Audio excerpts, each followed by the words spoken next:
Hello and welcome to our New York Giants Detroit Lions training camp recap. They spent 2 days together in Detroit, and the Giants are going to play the Lions on Friday in their first preseason game of the 2023-24 season. But what we're here to do is recap the first two games. What is going on? I'm talking about the first game on Friday. The recap, the two practices, joint practices between the Giants and the Lions. However, unfortunately, we wish we were there. We were not in Detroit for these practices, so I do want to reiterate that, like when we weren't able to go to the Giants open training camp practices, a couple of them, we relied on our friends and Talking Giants as well as beat reporters on the New York Giants beat. So that is what we were doing once again in this video. Just want to give everyone a heads up there. We were not there at these practices, but we are super excited to recap it. Alex, how are you? I'm doing well. It's been a couple interesting days here with the Giants finally getting actual practice time with a different team. Not their own team, not Giants against Giants. So I thought that was kind of interesting. Cool that like the Talking Giants guys have been there, obviously, and a whole bunch of the beat reporters have been there as well. But yeah, it is kind of sad that we are not able to be there. So yeah, I think you already said that, but I just want to reiterate it for everyone there. But yeah, I'm ready to get right into it. Yeah, so I'm going to go through everything that happened on day one while Alex will take over the day two news. We're just going to kind of fly by this so you can get a quick and easy video here. First of all, on day one, the beginning of day one started out not on the field, but online, you could say, as the Giants released their first unofficial depth chart. These depth charts, I don't like to look too far into it, but I feel like because I feel like the Giants aren't going to expose their entire offensive defensive game plan of who they value where. However, there are a couple pieces that we will talk about. Again, not that that means anything, so kind of take these with a grain of salt. Left guard was Ben Bredesen, the starting left guard. The starting center was John Michael Schmitz. The starting right guard was Mark Lewinsky, even though it seemed like after the open training camps that he was kind of losing his starting spot. The Giants had him in their starting right guard spot on their first unofficial depth chart. Lawrence Cager was at tight end 3. Darian Beavers was at linebacker 2, which honestly, that does seem like the case as Micah McFadden has started to take those first team reps a lot more frequently.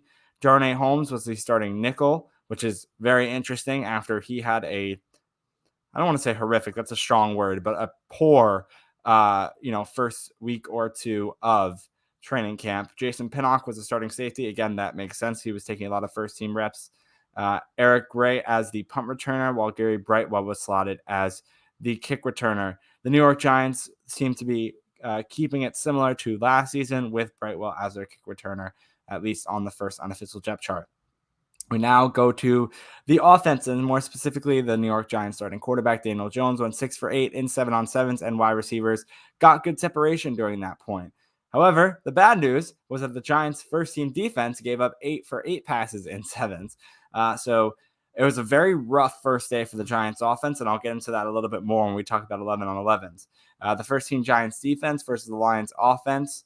The defense had a good showing. They didn't allow a first down in 4 plays. There's 2 runs, 2 passes, 1 check down, 1 incompletion, and Wink Martindale does what he does best. He showed a lot of fun little blitz schemes on the final play. Micah McFadden was on the first team as linebacker and looked solid. Not surprising there. Like I said, we saw it on the depth chart that Beavers was linebacker 2, so that makes a ton of sense. 7-on-7 defense was horrible, though. First team period, they were better. First team for period, they were better. For the first period, they were better. I got that. That was Justin Pennick's tweet. I'm like reading off of the tweets after I brought them in. From there, Daniel Jones was 7 for 15 in 11-on-11s in the first joint practice with the Lions, and a couple of them would have been sacks. So from what Bobby was saying, because it was Bobby Skinner's job to cover offense and then Justin Pennick's job to cover defense, Bobby put out, and a lot of the beat reporters agreed with him that the Giants offense kind of looked this, I can use the word horrific here. Their 11-on-11's offense was super poor, which is it's tough to read. However, they had to bounce back in day 2 to kind of give a little preview to what Alex is going to talk about in a little bit. Darren Waller missed a tough grab. Daniel Jones missed him up the sideline. However, he still ended up with 2 catches. And then Trey Hawkins looked good in one-on-ones. And then finally, I just talked about Lawrence Cager, how he ranked as tight end 3 on the unofficial depth chart.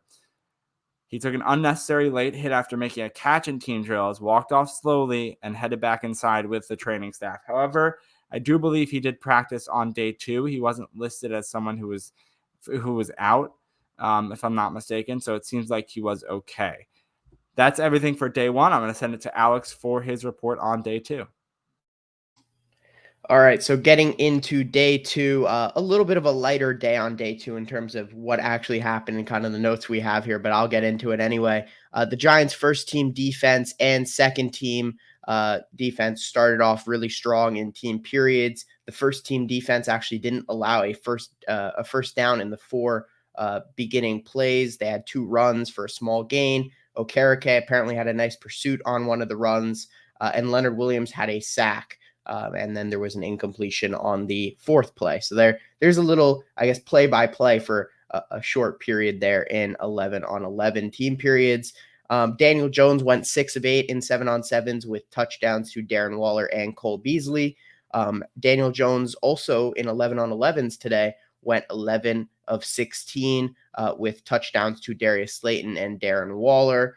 He had a much better day, more accurate. Obviously, you see the completion percentage well above what it was the day before, and he was much more accurate despite still having some struggles today on day 2.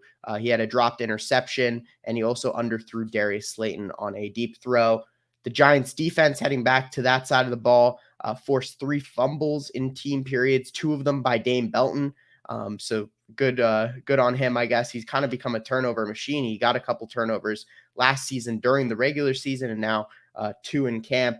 He had that really impressive one where he just punched it out too.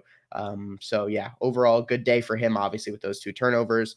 And then some injury news to finish it out. Offensive lineman Devery Hamilton and running back Gary Brightwell did not practice due to undisclosed injuries. Evan Neal and Nacho and Ryder Anderson, are the other Giants who did not practice. Dable said that Hamilton and Brightwell, it's not a day-to-day thing. It's not long-term, more like a week or 2 type of thing going forward for those 2 guys. And that is pretty much it for day 2 and it for our 2 days of joint practices with the Lions, recap here. Yeah, I hope you can hear me because I was having a little bit of lagging issues while you were talking, Alex. I'm sure you noticed that when I was frozen for about 27 seconds. What I do want to say, though, is that Dane Belton's strip was probably one of the cleanest forced fumbles I've ever seen in my life. It wasn't like, oh, he fist pumped it out, right? And then it's on the ground and it's loose and all the teams are going for it. Literally, he just took it out of his hands. It was the craziest thing I've ever seen. If you want to go look it up on Giants Twitter, yeah, that was unbelievable. I'm glad the Giants team were able to get a video of that. Otherwise, we would have never known what it did look like. So that was pretty cool to see. And that's my note off of what you said for day 2. That was my kind of, I know it's the funniest key takeaway, but it was crazy. It was one of the cleanest forced fumbles I've ever seen in my life. So great job, Dane Belton. And we'll see where it goes from here with him at the safety spot. Like Alex said, that's going to be it for training camp. These 2 days, at least, of it with the joint practices between the Giants and the Lions. Stay tuned for our coverage heading into previewing this Giants-Lions game on Friday. That's all I can say here. It'll be a podcast. Maybe it'll be a video. Just stay tuned on the Giant Take Pod Twitter account and Instagram and Twitter and TikTok, whatever. I said Twitter twice to check out all that stuff. I think that means it's time to wrap up the video. Subscribe down below, drop a like, and we will see you next time with another video here on the Giant Take YouTube channel. Peace.